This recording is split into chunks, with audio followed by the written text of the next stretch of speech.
Salut les Anacalypsiens, bienvenue dans cette nouvelle vidéo d'Anacalypsie. Donc aujourd'hui on se retrouve pour l'épisode 2 de Secret Invasion, donc voilà que je viens tout juste de terminer le visionnage.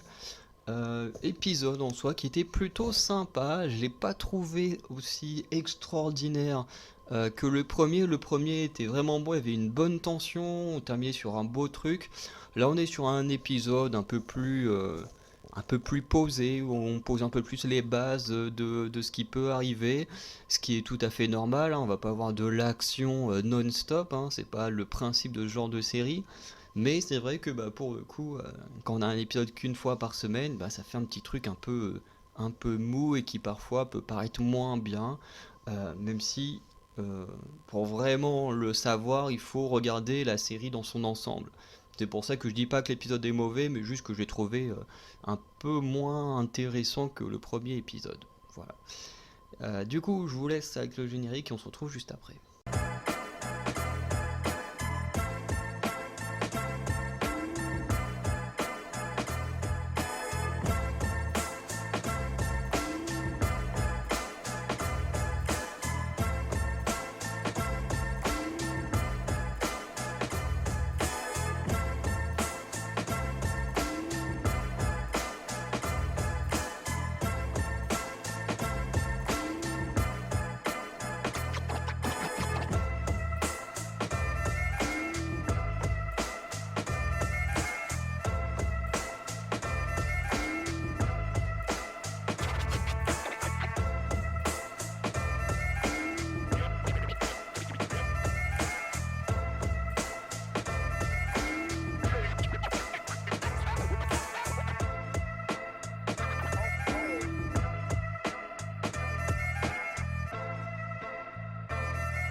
Donc l'épisode va d'abord remonter en 1995, donc avant, parce que je sais plus en quelle année se passe Captain Marvel, parce que du coup on a pas mal de petits extraits de Captain Marvel, alors des extraits où on ne voit jamais Carol Danvers, c'est assez marrant, parce qu'on a plein d'extraits du film, mais on ne voit jamais Carol dedans, ni Coulson. Moi à mon avis c'est parce que s'ils avaient dû réutiliser leurs images, ils auraient dû payer à nouveau les acteurs, ou leur donner de l'argent juste pour réutiliser leur image.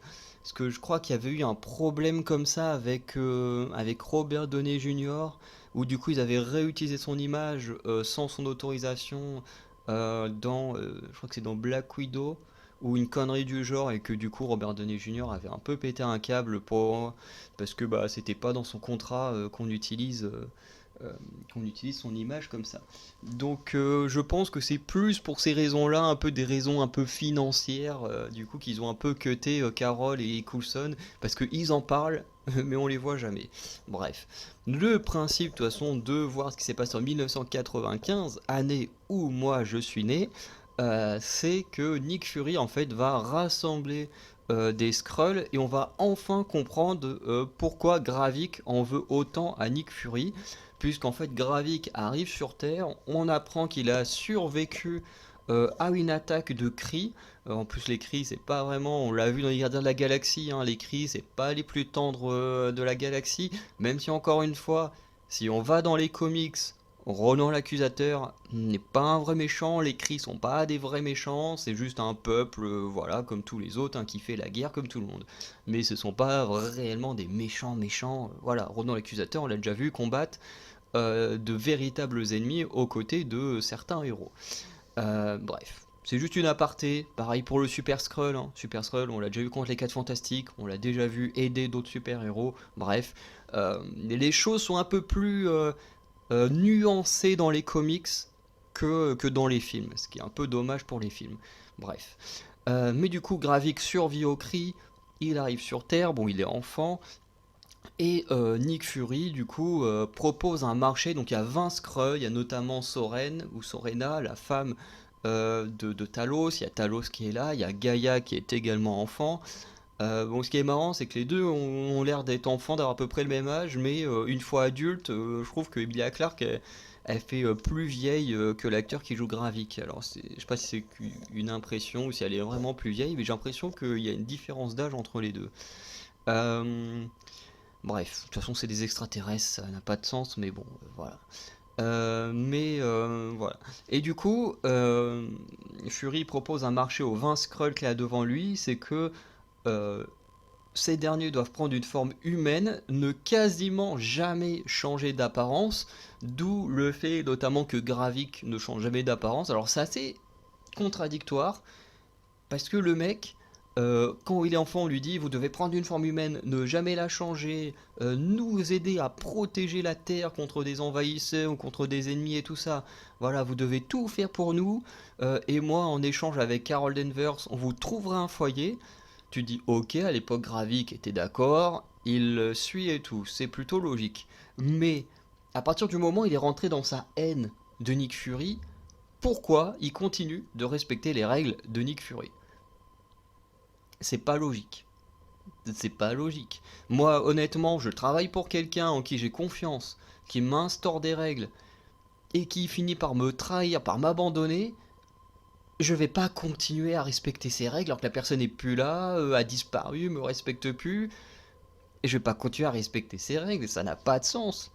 Ça n'a aucun sens. Je vais créer mes propres règles, instaurer mes propres règles sur mon groupe, comme lui il a créé son groupe. Hein. Je prends un exemple comme si j'étais à sa place, mais je veux dire, ça n'a pas de sens. Bon, on se doute bien encore une fois que c'est une question budgétaire, que ça, même si on voit quand même pas mal le scroll, ça reviendrait à beaucoup trop cher. Je pense pour la série d'avoir des scrolls absolument tout le temps, ça doit être insupportable pour certains acteurs qui doivent refaire le maquillage ou passer des heures, voilà, comme ça. Après, hein, c'est eux qui ont décidé de jouer des scrolls aussi, hein. Mais voilà, je comprends qu'il y a une réflexion financière derrière. Mais scénaristiquement, ils auraient pu trouver une autre raison parce que pour Gravik, bah, c'est pas logique. Pour Gravik, c'est pas logique. Et puis en plus, il faut que le spectateur il arrive à reconnaître automatiquement qui est le grand méchant visuellement. Donc je pense qu'il y a plusieurs raisons comme ça. Mais pour moi, c'est pas logique, quoi. Quand Gravik, surtout qu'il en veut vraiment à mort à Nick Fury, pour moi, il peut pas respecter les règles de quelqu'un qui l'a abandonné. Ça n'a pas de sens. Et je trouve ça un peu dommage. Mais bon, c'est un tout petit détail, hein, mais qui honnêtement me dérange un peu. Par la suite, on a une partie pas hyper intéressante. On a Nick Fury et Talos qui sont dans un train et puis qui discutent. Nick Fury raconte une anecdote de son enfance où il jouait à un jeu qui s'appelle Apprends-moi quelque chose avec sa mère. Voilà, et tu sais pas pourquoi d'un coup, alors ils auraient pu faire ça dans l'épisode précédent, hein. Tu sais pas pourquoi là, maintenant, il veut savoir des choses sur Skrullos. Alors déjà, le mec, il a eu je ne sais combien d'années pour poser des questions, pour savoir. Il a eu presque 30 ans, hein, même plus de 30 ans. Euh, et en plus, comme le dit Talos, je t'ai déjà tout raconté. Là, tu sais pas pourquoi. Nick Fury dit non, je veux que tu me racontes un truc que je ne sais pas. Tu dis ok, ok, c'est bizarre. Normalement, il est censé tout savoir. Du coup, Talos lui apprend que Skrullos a été détruit par les cris pour ce que tout le monde semble savoir. Et Nick Fury lui demande, en deuxième question, est-ce que tu sais où sont passés les Skrulls qui ont fui? Et du coup, Talos lui dit, bah ils sont tous sur Terre. Et il y a du coup 1 million de Skrulls qui sont sur Terre. C'est énorme, 1 million de Skrulls. 1 million. Comme ça, on dirait que c'est pas beaucoup, hein. Mais 1 million, c'est plus de 3 fois, plus de 3 fois l'Islande, hein. L'Islande, c'est à un peu plus de 300 000 habitants. Vous prenez, voilà, c'est 3 fois l'Islande. Voilà, vous avez 3 fois le peuple de l'Islande en scroll euh, en, euh, sur la Terre, quoi. Du coup, Nick Fury va péter un câble parce qu'il est pas content que Talos lui ait menti. Sauf qu'en attendant, bah, Talos aussi il est pas content parce que Nick Fury, bah, il est devenu l'ombre de lui-même au moment du claquement de doigts de Thanos. Que ensuite, quand les Avengers ont fait revenir tout le monde du claquement de doigts, et ben que Nick Fury a disparu dans l'espace.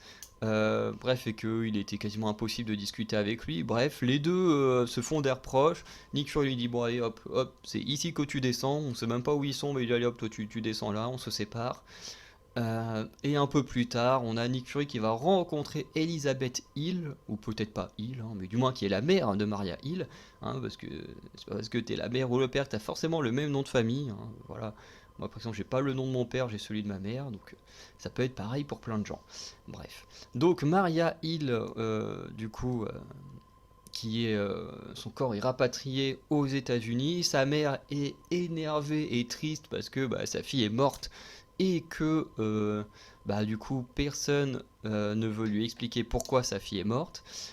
Et du coup elle va le demander à Fury. Fury va plus ou moins lui expliquer sans trop parler des Skrulls parce qu'en même temps c'est compliqué de parler d'une race extraterrestre à des gens qui te connaissent, enfin qui connaissent pas ou qui n'ont pas l'importance ou les connaissances suffisamment développées pour ça. Et du coup, Elisabeth va juste demander à Nick Fury que la mort de sa fille ne soit pas en vain, et donc globalement de stopper l'invasion de nos amis les Skrulls. Un peu plus tard, du coup, on a Gravik qui a une réunion avec le conseil. Alors, ce qui est sympa, c'est que juste avant, on a vu des petits flashs télévisés, genre en Grande-Bretagne, aux États-Unis, dans plein d'endroits, en mode oui, on ne condamne pas ce qui s'est passé, enfin, ou plutôt plutôt on condamne les actes des Américains et tout. Puis on monte à un Américain qui est en mode ah non, mais ça c'est pas nous, en mode ça c'est pas nous, on a rien fait, ça doit être des gens qui se font passer pour nous, ce qui est totalement vrai. Et ensuite, quand on arrive au conseil, alors je me suis demandé.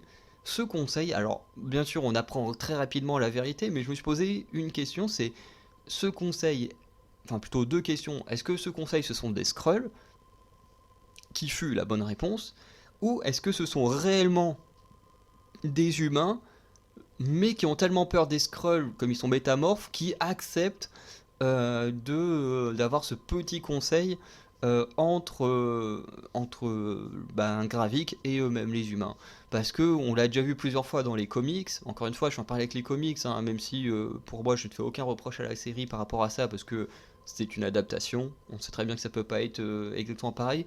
Mais dans les comics, on a déjà vu des associations comme ça de gens qui n'étaient pas forcément les meilleurs amis, mais qui ont fini par s'allier. On l'a vu avec notamment le Club des damnés, voilà, qui est plusieurs mutants mauvais qui ont décidé de faire équipe. On l'a vu avec également ce sorte de petit conseil qui en plus, je crois, s'est formé juste après la Secret Invasion, où on avait Loki, on avait The Hood, on avait Emma Frost, on avait euh, Norman Osborn, Fatalis, bref, plusieurs super vilains qui, pareil, ne sont pas des potes à la base, mais qui ont décidé de mener un petit conseil ensemble et tout, pour voir la marche à suivre maintenant que Norman Osborn contrôle les Avengers et tout ça.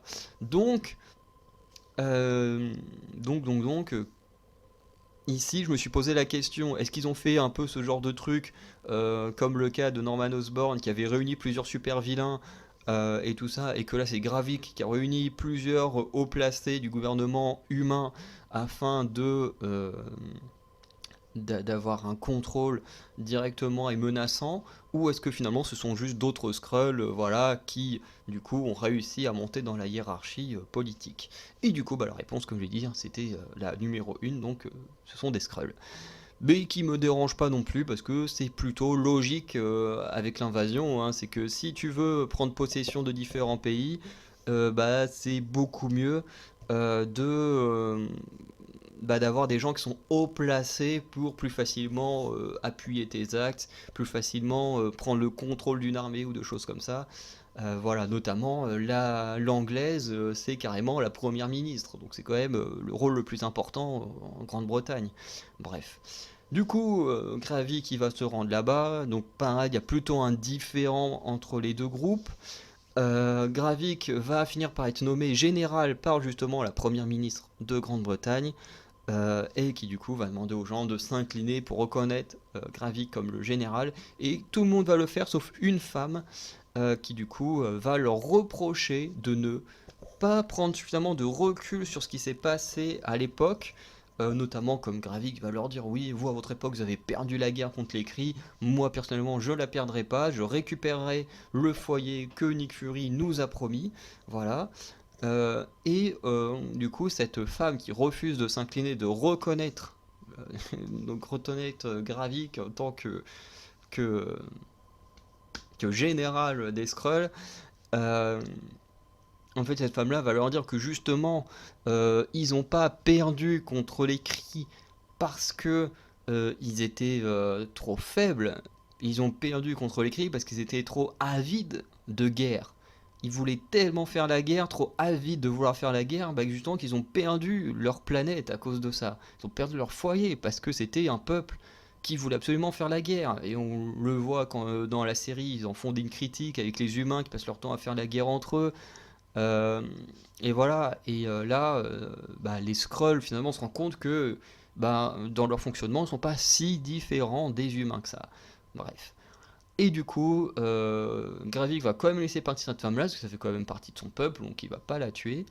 Euh, et cette dernière va expliquer rapidement la situation à Talos, donc on a déjà au moins une haut placée Skrull qui va du coup euh, se positionner du côté de Nick Fury et Talos, qu'on se doute bien à un moment donné que Nick Fury et Talos vont redevenir potes. S'il y a quelqu'un qui n'y croit pas, c'est que vous y connaissez rien au cinéma. Ensuite, on a le colonel Rhodes qui va répondre des actes de Nick Fury et Maria Hill en Russie devant des représentants de différents pays.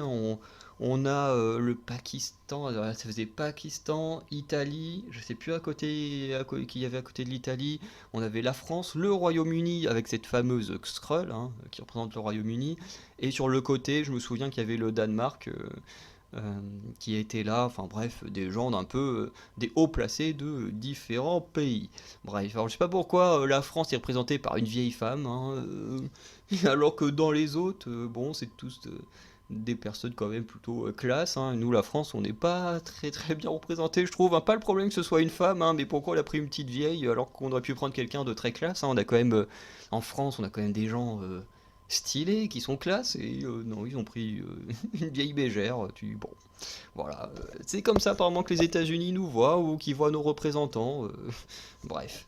Euh, et du coup, forcément, Rose refuse de reconnaître les actes de Nick Fury, surtout si ça vient de la Russie, du coup, qui est quand même un pays qui est pas du tout le pays allié aux États-Unis. Donc il est en mode, et ça vient de la Russie, donnez-moi les données, je les ferai consulter par mes hommes pour voir si c'est vrai ou si ça a été falsifié, enfin retouché. Et du coup, voilà, le colonel il nie tout en bloc.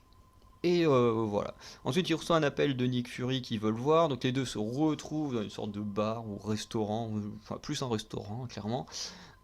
Et du coup, les deux vont surtout se chamailler, surtout Rhodes qui envoie pas mal de patates. Quand il dit patates, il le frappe pas, mais je pense que ses propos sont tellement violents que ça doit faire mal. Et du coup, voilà, on apprend que le colonel Rhodes a déjà entendu parler des Skrulls il y a 15 ans, au cours d'un meeting secret où on lui a parlé des Skrulls.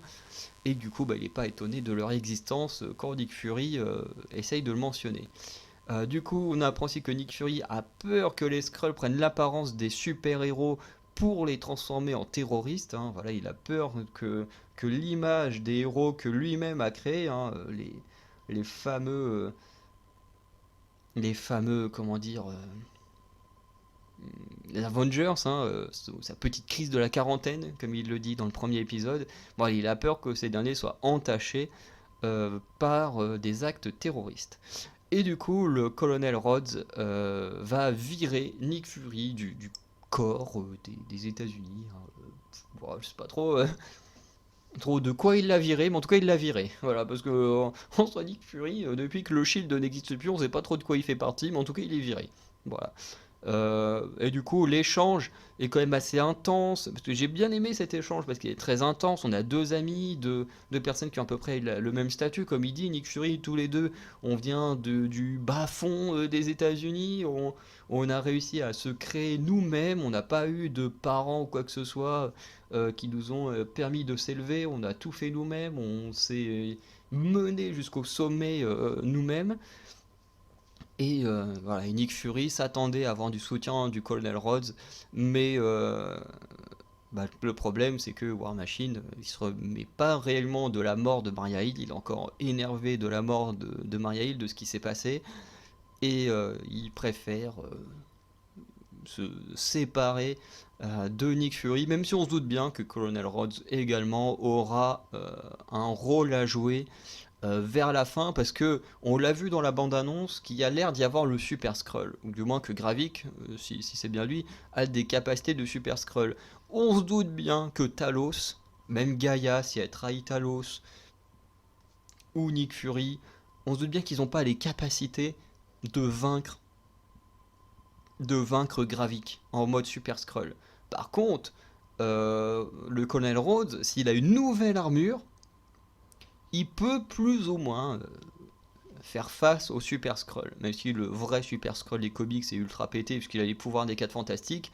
Mais là, on se doute bien qu'on va avoir un Super Skrull moins pété.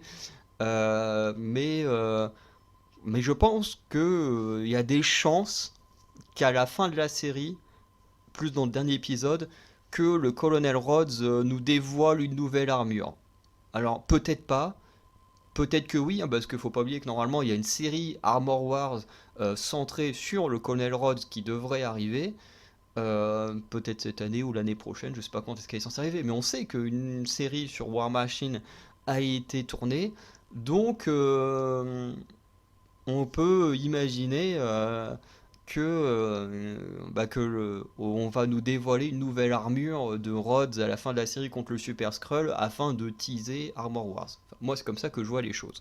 Et si j'étais chez Disney, du moins c'est comme ça que je ferais les choses. Je teaserais vite fait une nouvelle armure et tout à la fin d'une série pour teaser la suivante. Voilà, plutôt que nous foutre des scènes post-génériques depuis quelques années qui sont vraiment merdiques et qui ne servent à rien. Parce qu'il faut que se l'avouer que sur les derniers films qui sortent, hein, depuis 2-3 ans, peut-être même un peu plus, la plupart des scènes post-génériques, c'est vraiment de la merde et ça ne tease absolument rien. Donc voilà, alors qu'il y a tellement d'idées pour teaser des choses, mais bon, Disney a l'air un peu à panne d'idées. Bref, on termine du coup la série sur deux choses qui ramènent au même endroit au final. C'est Sonya Falsworth qui vient dans une planque où le Skrull terroriste du truc là des Américains anti-russes se fait torturer par les Russes et du coup elle va se ramener, hop, elle va les remplacer. Bon, elle se doute bien qu'il y a du renfort qui arrivera à un moment donné, c'est pour ça qu'elle s'enferme avec le Skrull. Et du coup, elle va le torturer jusqu'à ce que ce dernier euh, avoue que voilà, Gravik prépare un plan un peu plus imposant et que notamment c'est un couple du nom de Dalton qui est en train de travailler sur le plan actuellement. Ensuite, on est sur le camp de Gravik. Il est accueilli en héros pour son attentat, hein. Tous les Skrulls sont hyper heureux, du moins ceux qui suivent Gravik sont super heureux. On a Gaïa qui va plus ou moins fouiner, foutre son nez un peu partout. Et on va découvrir que Gravik possède plein de données sur plein de créatures. Alors j'ai vu qu'il y avait des choses sur le nain noir. Et notamment sur Groot, je ne sais pas pourquoi, mais le gars il a des données sur Groot, le nain noir et d'autres créatures, donc ce seront sûrement les capacités que possédera le Super Skrull. Parce que maintenant que j'y pense, effectivement, le Super Skrull a l'air d'avoir les mêmes pouvoirs que Groot dans la bande-annonce, donc très certainement, certaines expériences qu'ils sont en train de faire sont liées à la création du Super Skrull. Voilà. Donc, je pense que c'est pas anodin que Groot apparaisse ici, mais ça fait bizarre parce que tu te dis, là on est sur Terre, on est. Bon, de la secrète invasion avec les Skrulls et tout. Et là, de voir des données sur Groot, ça fait un peu bizarre. Et surtout que Gaïa doit se dire, mais c'est qui Groot? Parce que nous, en tant que spectateurs, on sait c'est qui, mais. Et de se dire, c'est quoi ça? Un arbre qui parle? Mais c'est quoi ce truc? Bon, qui techniquement parle beaucoup mieux dans les comics, hein. Groot, avant les films des Gardiens de la Galaxie, il savait parler correctement. Mais bon, ça c'est un peu le truc de Marvel Disney, parce que beaucoup le reprochent à Disney, mais il faut pas oublier que le MCU a débuté sans Disney, et ensuite Disney a racheté le tout et continué le MCU, mais dès le début, hein, dès que t'es un mec un peu costaud et voilà, que t'es le bagarreur, tout de suite dans les films, t'es un gros débile qui sait pas parler comme il faut, bah t'es juste un gros débile quoi. Ce qui n'est pas le cas parce que Groot il sait parler, Drax il sait parler, Hulk, bon ça dépend des moments, mais quand même à la base il sait parler et être intelligible. Enfin bref, C'est c'est le cinéma, voilà. Mais bon, voilà, Gaïa fait des recherches là-dessus, voilà. Et puis ensuite, Gravik et Gaïa et son bras droit, ils vont tenter de sauver le Skrull qui est emprisonné, sauf que Sonia a déjà récupéré ses infos et s'est déjà enfui. La police a déjà pris possession d'une des planques de Gravik. Donc à ce moment-là, il se rend compte que son pote lui a menti.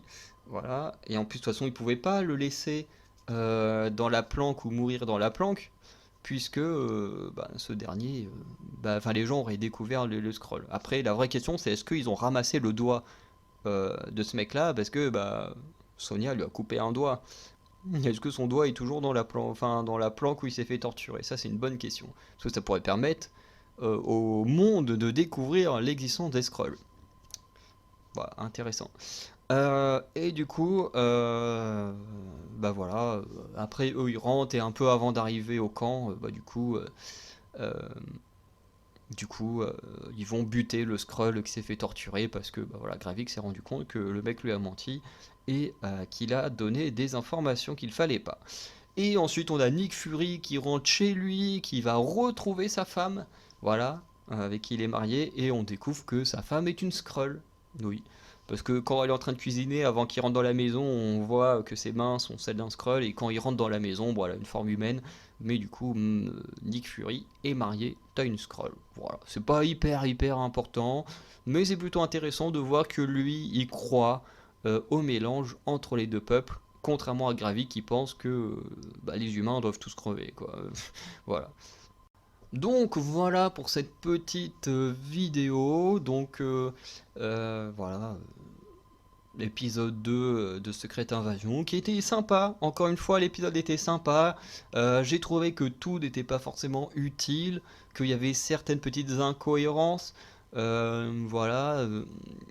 Mais bon, qui sont pas non plus très graves, mais voilà, j'ai trouvé que dans l'ensemble, on avait un bon épisode, un petit peu mou, hein, quand tu vois ça au réveil, c'est un petit peu mou et tout, mais bon, en vrai, dans la continuité, je trouve que ça fonctionne bien, à voir comment ce sera avec les épisodes suivants, mais en tout cas, j'ai trouvé que c'était un bon épisode. J'ai préféré le premier actuellement, mais j'ai trouvé quand même que c'était un bon épisode. Voilà. Donc n'hésitez pas, vous, en commentaire, à me dire ce que vous avez pensé de cet épisode, si vous l'avez bien aimé, pas aimé ou quoi que ce soit, que vous en avez pensé. Et sinon, on se dit à très bientôt. Je vous souhaite une bonne journée et une bonne soirée. Ciao les Anacalypsiens.